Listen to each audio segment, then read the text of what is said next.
We're excited to have you here. Thanks for having me. Yeah. So let me start with some good news. I don't know if you know this, but we are the first design partner for Codex. I did know that.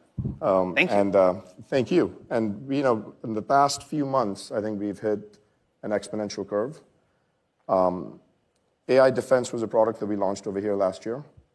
In about 2 weeks or 3 weeks, 100% of the code in AI Defense will be written with Codex. That's unbelievable. Codex has been my biggest update on AI in a while. The app that we launched yesterday, it just pushed things over the edge for me of where I'm like, all right, this is going to create an unbelievable amount of economic value extremely quickly. This is going to change how all of OpenAI works and change how other companies work. The models really hit some threshold, and I think now the interface and harness has caught up. And I think this is the first, you're talking about ChatGPT moments. I think this is like the first time I felt another ChatGPT moment here is a clear glimpse of the future of knowledge work and how enterprises and individual people are going to use AI to work in a completely different way. So what's the upper limit on this, do you think?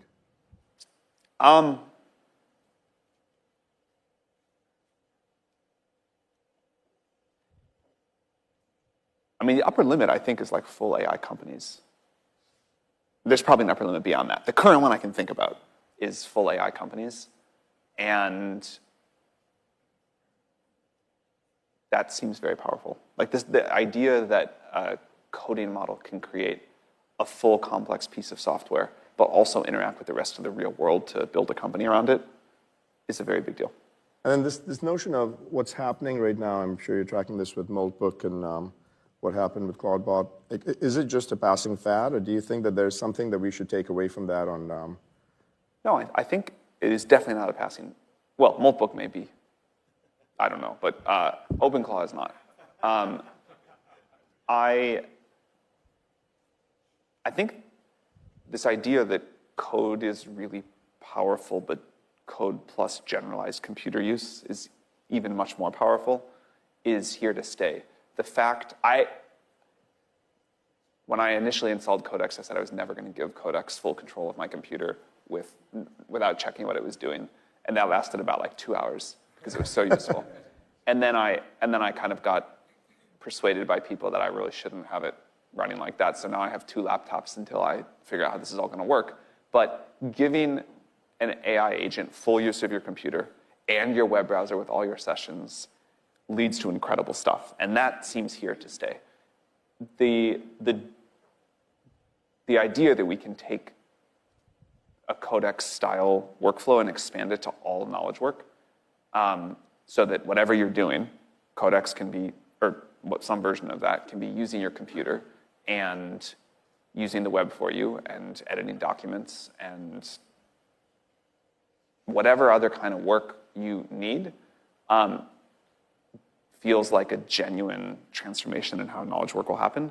And that, I think OpenClaw did an incredible job of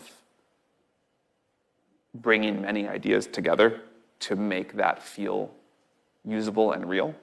And that seems certain to be part of our future.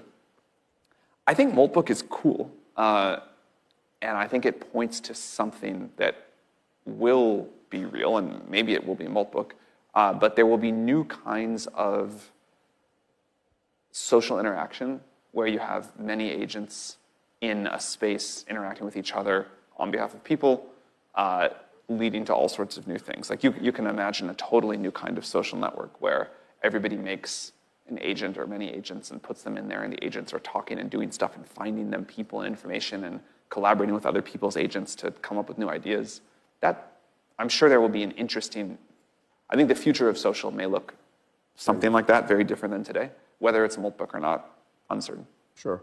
And so if you think about the constraints that we are facing today, besides the obvious ones, the infrastructure and the compute and the power and all of those pieces, are there any non-obvious constraints that are actually that are holding us back? Because People always say in the short term, you always overestimate the impact of these technologies. In the longer term, it's going to be grossly underestimated. But what are the non-obvious constraints that you see right now? Like, you're like, man, I wish if I had a magic wand, if I changed that. So I think the obvious constraints are the biggest ones still. Energy, manufacturing enough hardware, all that kind of stuff. The non-obvious ones that are most top of mind for me, one, how are we going to balance the sort of security and data access versus the utility of all of these models? I don't think anyone has a great answer to this yet. It feels to me like there is a new kind of security or data access paradigm that needs to be invented for this. Another is, how are we going to rewrite all software to be equally usable by humans and AIs? There's like a bunch of weird quirks right now about trying to do that with the way software works. And does that change the architecture of the software itself, where you're going to optimize it for agents more so than humans, and so it fundamentally changes how you build software? Yes, and there's like big examples of that, and then there's like dumb examples of that. So, for example, I would love my agent to be able to use Slack on my behalf, because I hate drowning in Slack, and I think it's like this chaotic mess for me. But it's important. But the way it works right now is my agent can use the Slack web interface and go read all my threads and do something for me. But then it has marked a bunch of stuff as red in the process of doing that, and it's broken my workflows. Broken your workflows, yeah. So I don't that's just a silly example of how software is not like, a lot of software is not quite meant for an AI and a person to be using it together. Maybe we'll want AIs to like have different sort of user accounts in some ways, using the same kinds of things. Maybe a lot of software will get rewritten so that it's primarily or largely used by AI, but also still works for people using it the old-fashioned way. Another kind of non-obvious block is how, like, one of the most powerful things about AI is you can do this sort of always-on computing, where you could have an AI listening to your meeting or watching your meeting, and watching what you're doing on your computer, and then just like add a lot of value and do stuff for you. We don't, even our like existing computer hardware is not really meant for that. Our permissioning system and how we think about what an AI gets to see and do stuff with and what it gets to keep is not really meant for that. Our legal system doesn't really support that. Well, you'd like to be able to record a meeting and learn something from it and delete the recording. So I think there's a lot of just usability things like that. And then, you talk about this notion of, like, one of the things that I find is a huge dichotomy is there's so much advancement that's happening in science and in all the different areas that we'll talk about. Kevin Weil is going to be here later today.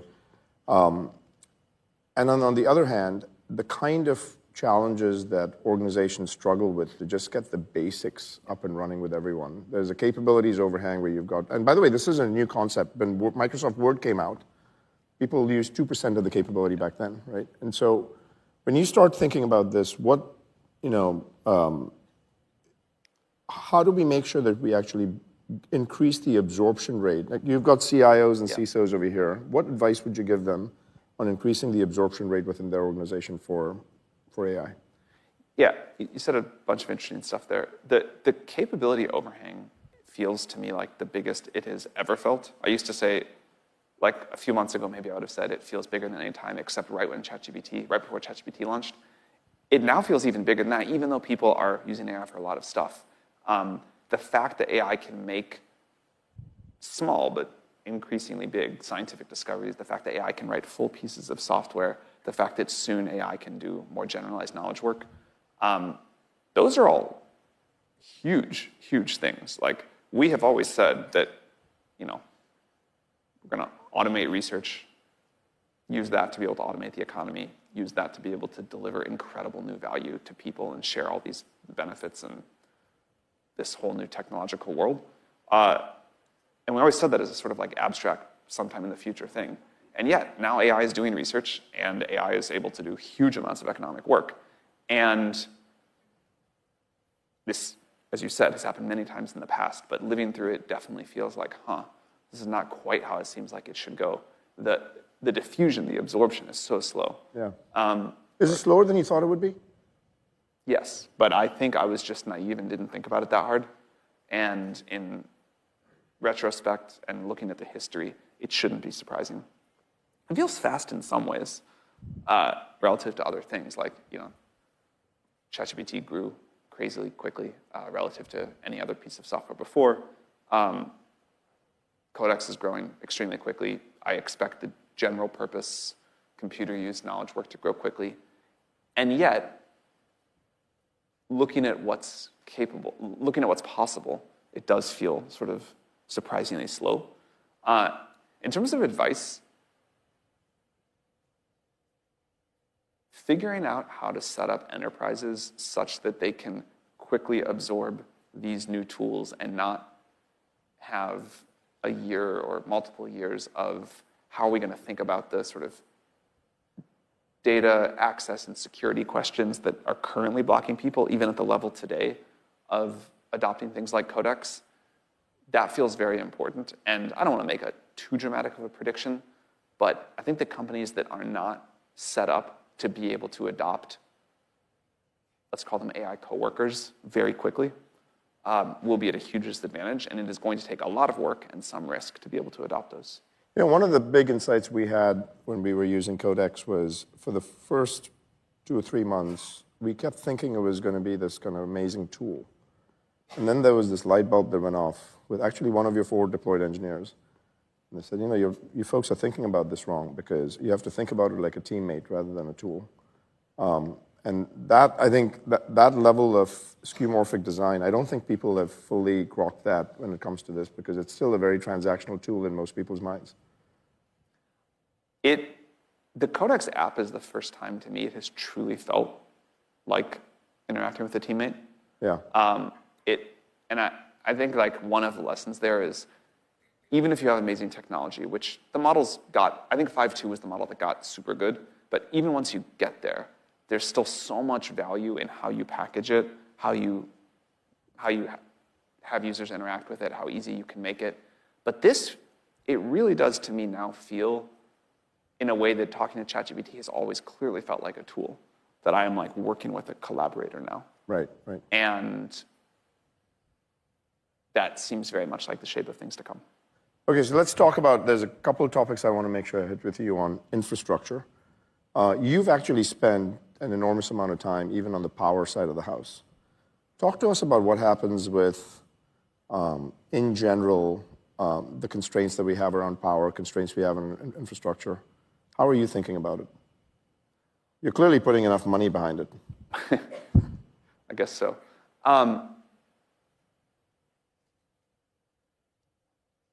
All the evidence we see right now is that AI models will continue to get much more capable, and also that they will get much less expensive and use many fewer resources per task. And all of the history we've seen of every time that happens is people want to use them much, much more. So we are planning for a world where AI usage grows at an accelerated pace each year. Do you think people are underestimating the capacity that's going to be needed even now after everything that's being built out? Right now they're saying like $5 trillion will be spent in this over the course of the next. Yeah, maybe if that really gets spent quickly, that will be enough. And I think it's also possible that along the way we have some supply gluts temporarily. But over a period of decades, it seems certain to me that the world is going to need a lot more tokens. Even though and we'll make each token way more efficient. You'll all have a device in your pocket running super powerful models off of a battery and but there will still be this drive for more and more and more. I think the world has come to realize this, and capitalism is doing its thing, and supply chains are reconfiguring, policy is changing, and we are going to build an incredible amount of infrastructure. Now, is it enough? People always talk about the total market demand for AI. It feels to me something like the market demand for electricity or energy. You can't talk about that as a general thing. You can say how much demand there will be at different price levels. And in this case, you can say at different price levels for different quality, like how smart it is or how fast it is or things like that. But if we continue to make AI really capable and really cheap, there will be a ton of demand at some price. If it's more expensive, there will be less demand. But I would like the world to just get to use a ton of it. We're in this capability right now, as we mentioned, where people are like, oh, can use it for chat, or maybe some people understand you can use it for code. I think this will just be like how we do stuff, how companies run, how scientific discovery happens, how we use most software personally in our lives. And making a lot of it, if we can have it at a reasonable price, seems like a very good bet. Do you worry about the fact that the US has not had as much of a lead on the open source side? Talk to us a little bit about that. I do worry about that. Yeah, I think we should do more there. Source? Yes. So what's stopping you from doing it? Focus and time, but I think we need to solve that somehow. And so just play this out in your simulator for a second. Like if we don't have a substantial open source presence, and of course China does, versus if we do, how does the world shape differently? To be clear, I think it's most important that we lead on frontier models, and I expect those to be accessed via APIs and other products. So it would be okay, but not great if we didn't also have the open source lead. People want their own models. People want control of their own models. People want to run models locally, especially. Mm-hmm. If you think about a world where you have a model that is going to see your whole life, you're going to have a new kind of device that's sort of always on and kind of keeping track of everything and adds huge value to you. I, at least, would really like that running on inference I control. And so I think people are going to need this. Again, if we get behind, obviously it's not the end of the world, but I would really like us to lead there, and I think there will be increasing demand for locally running private models. And if you were to fast forward back and start thinking, because one of the things that has been, I don't even know how you folks have done it within the compression of time that you've done it in, because there must have been moments where you decided that we're going to go full stack, and we're going to now start building our own inference chips, and we're going to start making sure that we have data center build-outs that are happening. And it has to have been a conscious decision when you started actually going beyond the core that you had initially started with. Talk about the business model that you have today, and how does that evolve and change over time? I mean, the obvious ones are, of course, advertising is a huge unlock when that happens. But talk about the business model in general. Like, what are you happy with the conversion rates of free to paid? Are you happy with the take rate that people are using this system with? Yeah. And then, what would you like to see more of? So we have kind of two large products, and now we have some others that are coming up. We have ChatGPT and our API business. And now we have Codex, which looks like it's going to get very big, and a few other things. And in the future, we'll have consumer devices and robots and all sorts of other parts of this too. People do seem very willing to pay for AI as a subscription service. Not everybody, but a lot of people are, more than we thought would. Businesses, of course, are willing to pay for things like ChatGPT Enterprise. But even consumers, you've reconditioned the consumers quite a bit. Consumers, I mean, I don't know the exact number off the top of my head, but many, many tens of millions of consumers paying a subscription fee. Yep. And that was a surprise to me, to be honest, a happy one. So that, I think, can go further, and as we add things like Codex, people are willing to pay much, much more there. Advertising for mass-scale consumer businesses does seem like a good model, although I think we'll have to be very careful in how we do that. And then businesses increasingly want something like an AI cloud subscription, where they're like, I want to partner with an AI company. I want you to like handle security and context linking and access, and I want to be able to run lots of agents on it. I want like a general purpose platform there. I want some agents from you, some agents from other people. I may even want to run other people's models. I want a ChatGPT enterprise license. I want a ton of API access, things like that. So I think there will be a model there as well. And if you were to think of, you've had an interesting model that you've talked about, which is participating in the upside on scientific discovery as well. Like if you think about the most mature ones, clearly subscription's very mature, clearly advertising is very mature. At this point in time, it's quite clear that you're going to participate in both of those. Yeah. And then you'll have other ones that keep coming out. Yeah. To be very clear, we don't want to take a share of people that are just like paying us for the API and making discoveries. Like that's great and that's theirs. I can imagine though that like if there's a future where we can spend billions of dollars on inference and cure an important disease, we may explore partnerships there where we pay for that cost in partnership with the drug company and then kind of get some royalty on it. This is not something we're doing now, but I think the frontier of scientific discovery with AI will require so much capital that maybe we think of ourselves as an investor in some of those cases.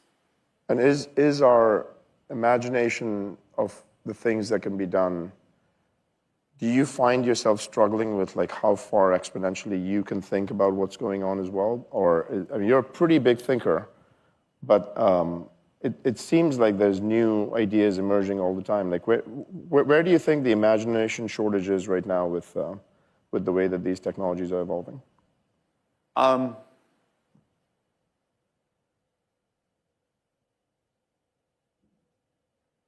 I can imagine like billions of humanoid robots building more data centers and mining for material and building more power plants and all of that. I can imagine just the economy growing at an unprecedented rate as there's all sorts of incredible new services and scientific discoveries happening. I can imagine the von Neumann probes launching, and then beyond that, I got no idea. That seems like a good start. Macro headwinds, tailwinds, what do you feel like are things that you really worry about capitalizing on that are tailwinds because you have a window within which if you don't, then you can actually lose that tailwind? And then what are the headwinds that you worry about? The tailwind is the model. We already have this capability overhang, and the models are going to get so much better quickly. Like we've been trying to figure out how we communicate about what we think is happening that does not seem like hype or crazy, but the models are just going to get very, very good this year, and that is a tailwind that I think we can build incredible things with. Headwind, probably some sort of like global destabilization, mega supply chain disruption, something like that. And on the tailwind side, on the models getting infinitely better, do you think in 26 we see a 10x improvement, a 100x improvement, a 5x improvement? What do you mean by what is a 10x improvement? Like 10x? Things that problems you can solve that you were. Yeah, I would bet it subjectively feels something like 10x by the end of this year. Like I don't know how to like put an exact metric on that. Yep. But that feels reasonable. Any question that I didn't ask that I should have asked? That was a lot.